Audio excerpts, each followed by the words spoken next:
बहुत समय पहले की बात है। किसी दूर दराज के पहाड़ी राज्य में एक न्यायप्रिय राजा और करुणामयी रानी राज करते थे।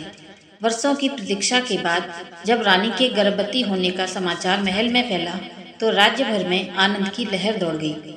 नगरों में उत्सव मनाए गए, मंदिरों में दीप जलाए गए और हर कोई उस आने वाले राजकुमार के स्वागत की तैयारी में जुट गया। परंतु नियति को कुछ और ही स्वीकार्य था। 9 महीने बाद जब रानी ने संतान को जन्म दिया तो पालने में कोमल शिशु नहीं बल्कि एक भयावह सांप लिपटा हुआ था। पूरा महल सन्न रह गया। कुछ ने इसे श्राप कहा, कुछ ने अपशकुन। राजा का चेहरा क्रोध और अपमान से तमतमा उठा। उन्होंने तत्काल उस सांप को जंगल में फेंक देने का आदेश दिया, लेकिन रानी ने सांप को अपने आंचल में छुपा लिया। यह मेरी कोख से जन्मा है, रानी ने दृढ़ स्वर में कहा। यह कैसा भी हो पर यह मेरा बच्चा है। राजकुमार को रानी ने नहीं छोड़ा। राजा को झुकना पड़ा। रानी ने उस सांप को रेशमी कपड़ों में लपेटा, उसे दूध पिलाया, लोरी गाकर सुलाया और हर दिन उसे प्रेम से सींचती रही। सांप किसी और के सामने फुफकारता पर रानी की गोद में शांत और कोमल हो जाता। दिन, महीने, साल बीतते गए। एक रात वह सांप चुपचाप महल से लुप्त हो गया। कोई जान न सका कि वह कहाँ गया। रानी ने रो रो कर आकाश पाताल एक कर दिया, पर वह नहीं मिला।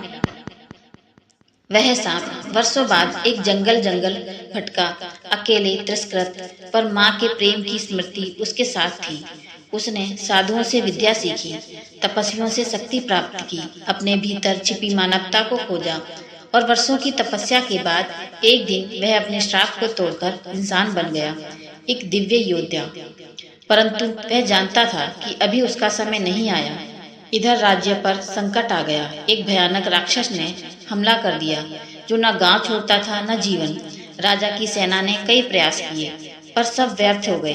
प्रजा रोती, राजा हताश बैठा। तभी युद्ध के दिन घने जंगल से वह दिव्य योद्धा प्रकट हुआ। उसकी आंखों में आत्मविश्वास था, चाल में तेज। उसने राक्षस को ललकारा और एक भयंकर युद्ध हुआ। तलवारें टकराईं, धरती कांपी, आकाश गूंजा। अंत में उस योद्धा ने राक्षस का वध कर दिया। राजा खुद उसके चरणों में झुके और बोले, वीर योद्धा, बताओ तुम कौन हो जिसने हमें बचाया।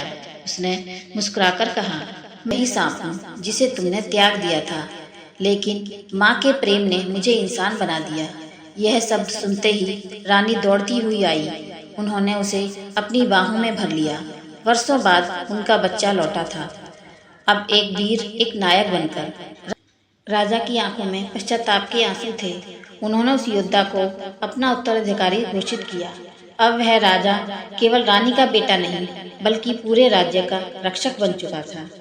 अब यूं माँ के प्रेम की शक्ति ने एक शापित जीवन को भी आशीर्वाद में बदल दिया। अगर मेरी ये कहानी आपको कैसी लगी मुझे कमेंट करके ज़रूर बताएं और मेरे चैनल को लाइक, शेयर, सब्सक्राइब करना ना भूलें। Thank you.